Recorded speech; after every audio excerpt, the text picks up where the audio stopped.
আল্লাহ আমি তো পানিতে পা দিলেই ডুবে যাবো, আমি কিভাবে যাবো? বলছে তুমি বিসমিল্লাহ বলে পানিতে পা দাও, তুমি ডুববে না।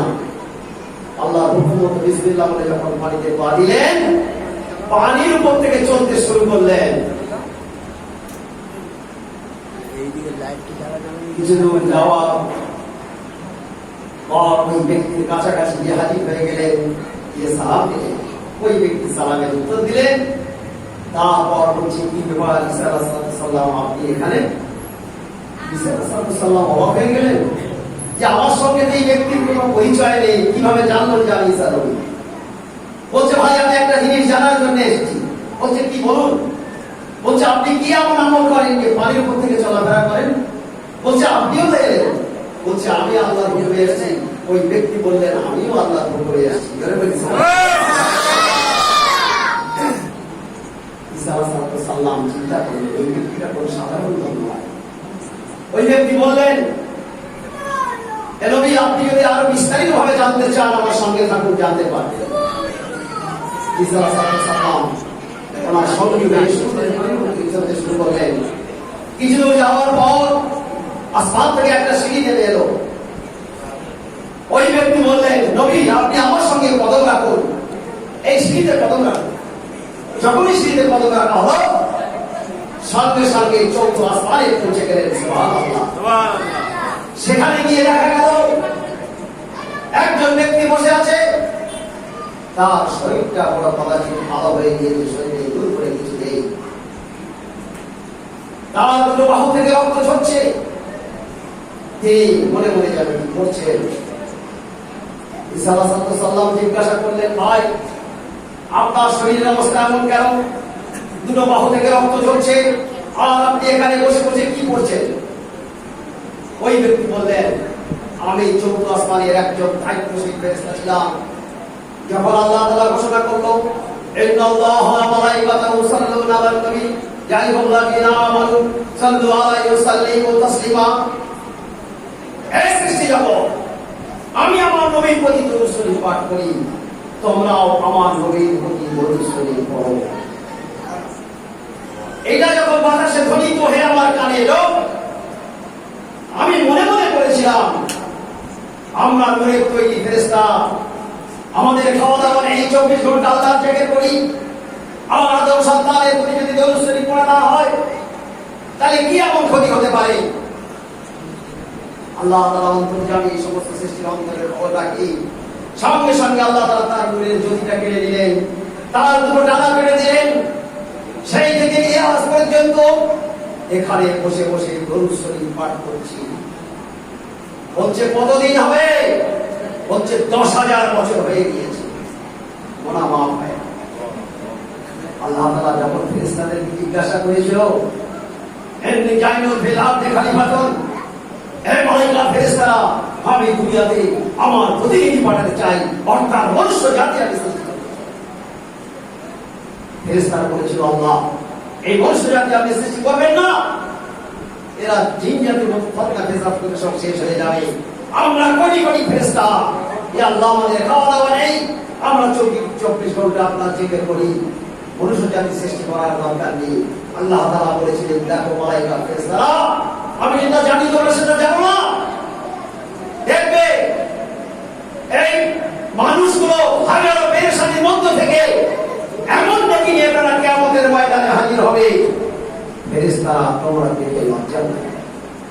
আর তোমাদের জীবন দশায় যদি কোনো অন্যায় হয়ে থাকে, যদি কোনো গুনার কাজ করে ফেলো, এই আদম সন্তানরা যতক্ষণ পর্যন্ত না তোমাদের জন্য দোয়া করবে, ততক্ষণ পর্যন্ত তোমাদের দোয়াটা আল্লাহর দরবারে কবুল হবে না। তখন সেই ফেরেশতা বলছে আজ আমি মনে করছি মনে হয় আল্লাহ তাআলা আমার জীবনের গুনাহটা মাফ করে দেবে। তাই আল্লাহ তাআলা তার একজন বন্ধু অর্থাৎ কামেল আল্লাহ আর একজন নবীকে তোমার কাছে পাঠিয়ে দিয়েছেন। এবার বোঝা গেল ওই ব্যক্তিটাকে একজন কামেল আল্লাহ, তাকে আগে পাঠানো হয়েছে, তার সঙ্গী করে একজন নবীকে পাঠানো হলো। আল্লাহর বন্ধু বললেন এই নবী আপনি দোয়া করুন, আমি আমিন আমিন করি। নবী দোয়া করলেন ফেরেশতার জন্য, আর কামেল রাদিয়াল্লাহু আমিন আমিন বললেন। আল্লাহ তাআলার দরবারে দোয়া কবুল হয়ে গেল। ফেরেশতা নূরানী চেহারা ফিরে এলো, তার কানার থেকে আওয়াজ বের হলো। ঈসা আলাইহিস সালাম বললেন, হে আল্লাহর বন্ধু, আপনি বলুন না আপনি কি আমল করেন যে আমলের বলে আপনি পানির উপর থেকে চলাফেরা করেন? কামেল রাদিয়াল্লাহু বললেন, নবী আপনি কি এখনো বুঝতে পারেননি? আমি মহব্বতের দিল নিয়ে সব সময় দরুদ শরীফ পাঠ করি, তাই আল্লাহ তাআলা আমার মর্যাদাটা এত বাড়িয়ে দিয়েছে। সুবহানাল্লাহ। দরুদ শরীফটা কি আছে? একটা মানুষের মৃত্যু হয়ে গেছে, মৃত্যু হওয়ার পর একজন বালক তার সঙ্গী ছিল, তার একটা নাবালক সন্তান তার সঙ্গী ছিল, হজে যাচ্ছে। হজে যাওয়ার সময় তার পিতা মারা যায়। অসহায় বালক খুব চিন্তা করছে। এমন সময় একজন এসে বলছে, বালক তোমার কোনো চিন্তা নেই, তোমার পিতা সব গতি ব্যবস্থা সব কিছু হয়ে যাবে। হুজুর আপনি কে? আমি তো বুঝতে পারলাম। বলছে, তোমার আব্বা প্রতিদিন 300 করে দরুদ শরীফ পাঠ করত প্রতিদিন। আজ আমার দরবারে দরুদ শরীফ পৌঁছায়নি, তাই স্বয়ং আমি নবী ইসলাম এখানে এসে হাজির হয়ে গেছি। নবী দোয়া করে দিলেন, সেই এলাকার মানুষেরা তার দাফনের ব্যবস্থা করে দিলেন। দরুদ শরীফ কি আছে ভাই? দরুদ শরীফ যদি মহব্বতের দিল নিয়ে পড়া যায়, তার জীবনের গুনাহ মাফ হবে, জান্নাত ওয়াজিব হবে, আর কোটি কোটি ফেরেশতার সাক্ষী থাকবে। বলি সুবহানাল্লাহ। যখনই আমরা দরুদ শরীফ পড়ব, একটু মহব্বতের দিল নিয়ে পড়ব। একবার দরুদ শরীফ পড়ি, আল্লাহ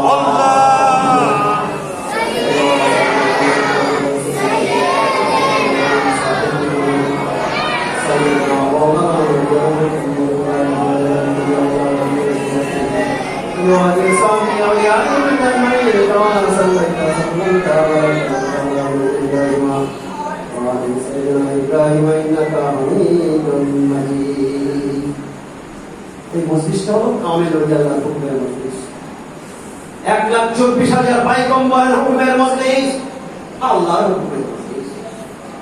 এই মজলিসে যারা আজকে আমরা এসেছি, তাওবা করে আমরা কবুল করেছি, নিয়ত করেছি মজলিসে যাব।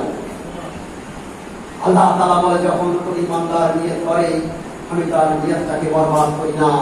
নিয়ত অনুযায়ী আল্লাহ বলছে, আমি তাকে নিয়ে ওই দরবারে পৌঁছে দিই।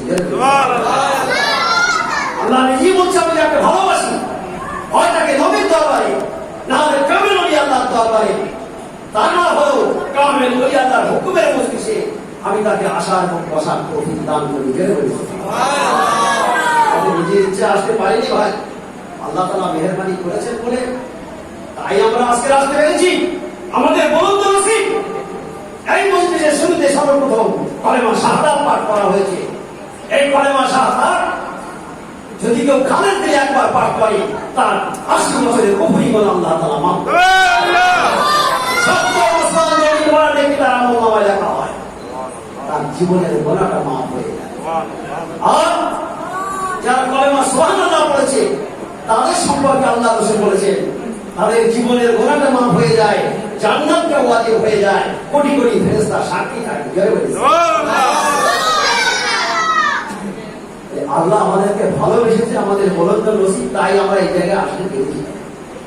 আজকে গুনার পাহাড়টা রেখে নেকির পাহাড়টা নিয়ে আসতে পারি। কেন সেই মজলিস, যে মজলিসে বসার সঙ্গে সঙ্গে তার জীবনের গুনাহটা আল্লাহ মাফ করে দেয়। এটা হলো রিয়াজুল জান্নাত। মজলিস যতক্ষণ চলবে এটা রিয়াজুল জান্নাত। যারা আমরা বসে আছি, প্রতিটা শ্বাস প্রশ্বাসের সঙ্গে 10টা করে নেকি লেখা হবে। যতক্ষণ আমরা এখানে বসে থাকবো, 10টা করে নেকি লেখা হবে। আর জীবনের গুনাহগুলো মাফ করে দেওয়া হবে। যেহেতু এটা কামেল ওলি আল্লাহর হুকুমের মজলিস, একজন ওলি আল্লাহর জীবনী বললে আপনারা বুঝতে পারবেন কামেল ওলি আল্লাহ কারা আছে। ওলি আল্লাহদের নিশানাটা কি? কামেল ওলি আল্লাহর দরবারে কেন যাব? কামেল ওলি আল্লাহর দরবারে গেলে কি ফায়দা হবে, আর না গেলে কি লোকসান হবে, বুঝতে পারবেন। আর কামেল ওলি আল্লাহর নিশানাটা কি? আপনারা হাসান বসরি রহমতুল্লাহ নাম অনেকে শুনেছেন। হাসান বসরি রহমতুল্লাহ একটা শিশুকাল মায়ের দুধ পান করে, এমন অবস্থায় তিনি পিতাহারা হয়ে যায়। তারপর হাসান বসরি রহমতুল্লাহকে নিয়ে তার মা রোম সাম্রাজ্যে চলে গেলেন। সেখানে গিয়ে মা সালমা রাদিয়াল্লাহু তাআলা আনহার বাড়িতে গিয়ে ঝিয়ের কাজ করতেন। বাচ্চারা যখন ক্ষুধা পেত কান্নাকাটি করত, এত কাজে ব্যস্ত থাকতেন বাচ্চাটাকে দুধ খাওয়ার সময় পেতেন না।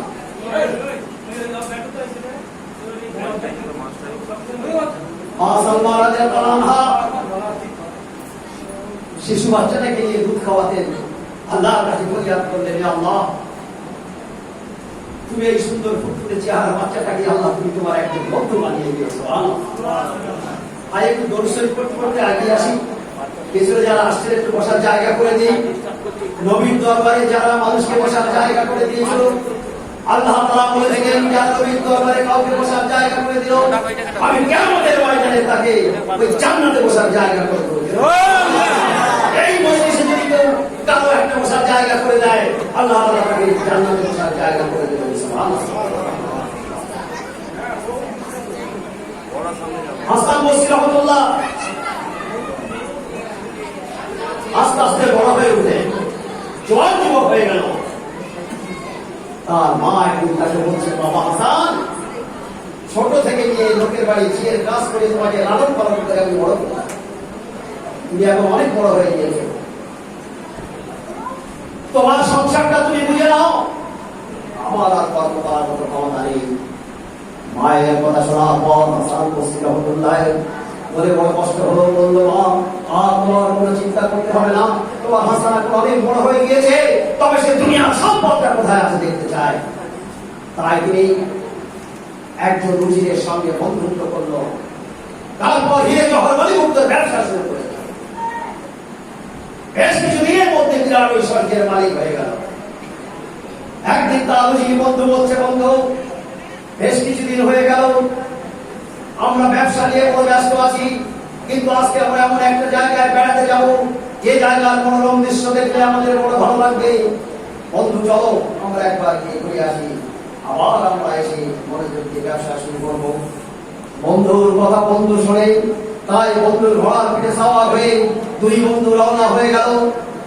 কিছু দূর যাওয়ার পর দেখা গেল সুন্দর একটা তাঁবু, সেই তাঁবুর চারিদিকে রোম সাম্রাজ্যের সেনাবাহিনীরা অস্ত্র শস্ত্র নিয়ে ঘুরছে, আর কি যেন বলছে, বলতে বলতে তারা যখন চলে গেল, একদম বিদ্বান ব্যক্তি তারা ওই তাঁবুর চারিদিকে ঘুরছে, কি যেন বলছে, বলতে বলতে তারা যখন চলে গেল, একদল সুন্দরী নারী সোনার ধাঁধা মাথায় নিয়ে, হিরে জহর মণিমুক্ত মাথায় নিয়ে ওই তাঁবুর চারিদিকে ঘুরছে, আর কি যেন বলছে, বলতে বলতে তারা যখন চলে গেল, স্বয়ং সম্রাট একজন অজির ওই তাঁবুর মধ্যে ঢুকে গেল। কিছুক্ষণ পর তারাও যেন কি বলতে বলতে চলে গেল। হাসান বসরি রহমাতুল্লাহ বললেন, বন্ধু আমি বিষয়টা কিছু বুঝতে পারলাম না, আমাকে একটু তুলে বলুন। তখন তার অজির বলতে বলেছিল, বন্ধু তাহলে শোনো, এই যে রোম সাম্রাজ্যের সম্রাট, তার একটাই মাত্র সন্তান ছিল, সেই সন্তান যখন বড় হয়েছে, তার বিয়ের বয়স হয়েছে, সম্রাট ঘোষণা করলো, আমার এই যুবরাজের জন্য একটা সুন্দরী নারীর সংবাদ যদি কেউ দিতে পারে, আমি তাকে পুরস্কার করব। এই সংবাদ শোনার পর কিছু মানুষ সুন্দরী নারীর খোঁজে বেরিয়ে পড়লেন। সুন্দরী নারীর খবর নিয়ে যখন রাজপ্রাসাদে এসে হাজির হলেন, দেখা গেল শুধু কান্না হাহাকার। কি ব্যাপার? সেই যুবরাজের এমন একটা অসুখ হয়েছিল, ডাক্তার কবিরাজ দেখিয়ে তার রোগটা ভালো হয়নি, শেষ পর্যন্ত সেই রোগে তার মৃত্যু হয়ে গিয়েছে। তাই সাম্রাজ্য জুড়ে শুধু কান্না হাহাকার। সম্রাট দেখলেন তার একটা সন্তানের মৃত্যু হয়েছে, কিন্তু লক্ষ লক্ষ প্রজারও তার সন্তান। তাই সম্রাট সেই প্রজাদের উদ্দেশ্যে বললেন, এ আমার প্রজাপতিরা, কান্না বন্ধ করো, আমার একটা সন্তানের মৃত্যু হয়েছে, কিন্তু তোমরা লক্ষ লক্ষ সন্তান আমার বেঁচে আছো, তোমরা এক কাজ করো, আমার এই যুবরাজের জন্য একটা মৃত্যুবার্ষিকী পালন করো। তোমরা জানবে তোমাদের হৃদয় ঘিরে আমার যুবরাজ বেঁচে আছে। সেদিন থেকে প্রতি বছরে তার মৃত্যু দিবস পালন করা হয়। সর্বপ্রথম সেই সাম্রাজ্যের সেনাবাহিনীরা অস্ত্র শস্ত্র নিয়ে ঘুরতে থাকে আর ঘুরতে থাকে। হে যুবরাজ, আমাদের সমস্ত শক্তি দিয়ে যদি তোমাকে বাঁচানো সম্ভব হতো আমরা চেষ্টা করে বাঁচাতাম, কিন্তু এমন একটা শক্তি তোমার গ্রাস করেছে, এই শক্তির কাছে আমরা পরাজিত, তাই আমরা তোমাকে বাঁচাতে পারিনি। যুবরাজ, তুমি আমাদেরকে ক্ষমা করো। একদল বিদ্যান ব্যক্তিরা বলছে আমাদের বিদ্যাবুদ্ধির দ্বারায়, আমাদের হিম্মতের দ্বারায় যদি তোমাকে বাঁচানো সম্ভব হতো যুবরাজ, আমরা চেষ্টা করে বাঁচাতাম, কিন্তু এমন একটা শক্তি তোমার গ্রাস করেছে, যে শক্তির কাছে আমরা পরাজিত, তাই আমরা তোমাকে বাঁচাতে পারিনি। যুবরাজ, তুমি আমাদেরকে ক্ষমা করো। একদল সুন্দরী নারী সোনার তারা মাথায় দিয়ে বলছে, যুবরাজ, আমাদের রূপ লাবণ্য দিয়ে এই অহরমণি উত্তর বিনিময় হতো, যদি তোমাকে বাঁচানো সম্ভব হতো যুবরাজ, আমরাও চেষ্টা করে তোমাকে বাঁচাতাম, কিন্তু এমন একটা শক্তি তোমার গ্রাস করেছে, এই শক্তির কাছে আমরা পরাজিত, তাই আমরাও তোমাকে বাঁচাতে পারিনি। যুবরাজ, তুমি আমাদেরকে ক্ষমা করো। স্বয়ং সম্রাট একজন সেই তাবুর মধ্যে ঢুকে গিয়ে বলছে, এই যুবরাজ, আমার এই সাম্রাজ্যের বিনিময় হলো যদি তোমাকে বাঁচানো সম্ভব হতো, এই যুবরাজ, আমি চেষ্টা করে তোমাকে বাঁচাতাম, কিন্তু এমন একটা শক্তি তোমার গ্রাস করেছে, যে শক্তির কাছে তোমার পিতার শক্তি পরাজিত, তাই তোমার পিতাও তোমাকে বাঁচাতে পারেনি। এই যুবরাজ, তুমি আমাকে ক্ষমা করো। হাসান বসরি রাহমাতুল্লাহ বললেন, এই বন্ধু, যে শক্তির কাছে সবাই পরাজিত হয়ে গেল, এই শক্তিটা কার শক্তি? সেই বুঝি বন্ধু বলেছিল, এই শক্তিটা হলো মহান আল্লাহ তাআলার। একবার জোরে বলি সুবহানাল্লাহ। আল্লাহর শক্তির কাছে সমস্ত শক্তি লাগাম হয়ে গেল। হাসান বসরি রাহমাতুল্লাহ বললেন, বন্ধু, এতদিন ধরে যে সম্পদ আমি সঞ্চয় করেছি, এটা আমার প্রয়োজন নেই। বন্ধু, তুমি এটা নাও, আর ওই শক্তিটা কি আছে আমি দেখতে চাই। তাই তিনি কি করলেন? বিভিন্ন ওলি আল্লাহ সাহাবাদের কাছে, তারপর হযরত আলী রাদিয়াল্লাহু আনহুর কাছে গিয়ে বায়াত হলেন। একজন কামেল ওলি আল্লাহ হয়ে তিনি দেশে ফিরে আসলেন। যখন তিনি দেশে ফিরে আসলেন, সে দেশের বাদশা সুলতান মাহমুদ কয়েক হাজার স্বর্ণ মুদ্রা নিয়ে হাসান বসরি রাহমাতুল্লাহর দরবারে গিয়ে হাজির। বলছে, হুজুর, আমি দেশের বাদশা সুলতান মাহমুদ, আমি কয়েক হাজার স্বর্ণ মুদ্রা নিয়ে এসেছি আপনাকে নজরানা দেওয়ার জন্য, আপনি যদি এটা নেন আমি বাদশা বড় খুশি হব। হাসান বসরি রাহমাতুল্লাহ মুস্কি হেসে বলেছিলেন, বাদশা, আজকের দিনের জন্য আপনি আমার মেহমান আছেন, আপনি বসুন। কোন মেহমান যখন তার বাড়িতে যায়, বসার জায়গা দেওয়া হয়, কিছু খাওয়ার ব্যবস্থা করতে হয়, ঠিক কিনা? তো আপনি আজকের দিনের জন্য আমার মেহমান আছেন, আপনি বসুন। তো আপনি বাচ্চা মানুষ, নরম ঘিয়ের লুচি, কষা মাংস আপনার খাওয়া, এরকম কোন খাওয়ার ব্যবস্থা আমার কাছে নেই। আমার খাওয়ার জন্য একটা রুটি আছে, যদি মেহমান হিসাবে আপনি এটা গ্রহণ করেন, আমি হাসান বসরি রাহমাতুল্লাহ বড় খুশি হব। বাদশা সঙ্গে সঙ্গে হাত পেতে নিলেন, খাওয়া শুরু করে দিলেন। হাসান বসরি রাহমাতুল্লাহ বলছেন, বাদশা, তো বাদশাই খানা নয়, এটা গরিবই খানা, নিশ্চয়ই আপনার খেতে বড় কষ্ট হচ্ছে। বলছে, হ্যাঁ হুজুর, এটা এতই শক্ত আমি খেতে পারছি না, আমার গলায় বেঁধে যাচ্ছে। বলছে, বাদশা, রুটিটা কিন্তু তোমার গলায় বেঁধে যাচ্ছে, আর তুমি যে স্বর্ণ মুদ্রা এনেছো ওটা আমার অন্তরে বেঁধে যাচ্ছে। এই মুহূর্তে এখান থেকে নিয়ে চলে যাও। যারা আল্লাহর ওলি হয়, মানুষের দান গ্রহণ করে না, একবার জোরে বলি সুবহানাল্লাহ। কামেল ওলি আল্লাহ, কামেল ওলি আল্লাহর জীবনী হলো সারা দুনিয়ার সম্পদ, জান মাল, সমস্ত কিছু আল্লাহর রাস্তায় কুরবানি করে আল্লাহকে খুশি করে আল্লাহর বন্ধু হয়েছে। জোরে বলি সুবহানাল্লাহ। তাদের জীবন, যৌবন, ধন, সম্পদ সমস্ত কিছু আল্লাহর রাস্তায় বিলীন করে এই তারা হয়েছে কামেল ওলি আল্লাহ। এই কামেল ওলি আল্লাহর মানার সম্পর্কে কালাম পাকে ধরে এসেছে, ইয়া আইয়ুহাল্লাযীনা আমানু আতিউল্লাহ ওয়া রাসূলাহু ওয়া উলিল আমরি মিনকুম। স্বয়ং আল্লাহ বলছে আমাকে মানো, আমার নবীকে মানো। আবার যারা কামেল ওলি আল্লাহ আমার বন্ধু, তাদের নির্দেশটা মানো একবার জোরে। কামেল ওলি আল্লাহদের মানতে হবে না, হবে না। আরো অনেক দলিল আছে, যদিও সময় খুবই কম, অল্প সময়ের মধ্যে কয়েকটা দলিল দেওয়ার চেষ্টা করবো ইনশাআল্লাহ।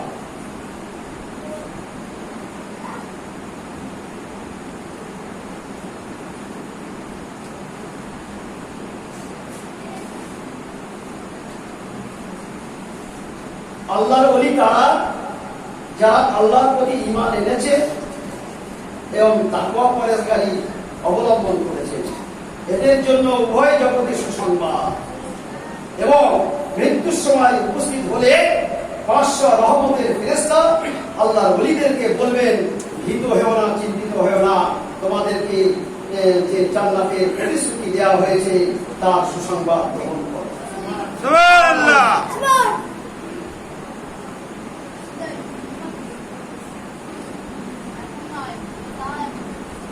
আনন্দিত হও, জান্নাতের দরজা তোমাদের জন্য উন্মুক্ত, তোমরা চিরস্থায়ী জান্নাতে থাকবে। দলিলটা কি আছে? তাফসীরে ইবনে কাসির 5ম খণ্ড 170 পৃষ্ঠায় উল্লেখ আছে।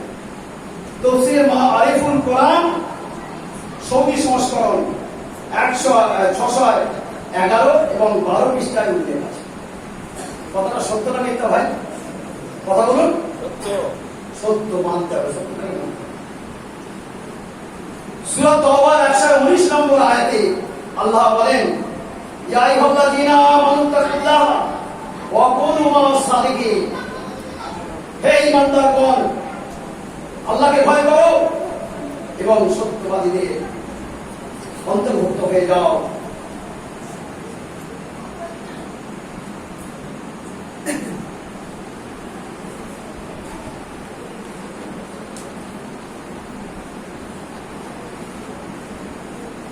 সূরা নাহলের 43 নম্বর আয়াতে উল্লেখ আছে। সূরা মুমতাহিনা আয়াত নম্বর 12, সূরা মায়দার 35 নম্বর আয়াতে উল্লেখ আছে, সূরা কাহাফের 17 নম্বর আয়াতে উল্লেখ আছে, ফাতার 10 নম্বর আয়াতে উল্লেখ আছে, সূরা নিসা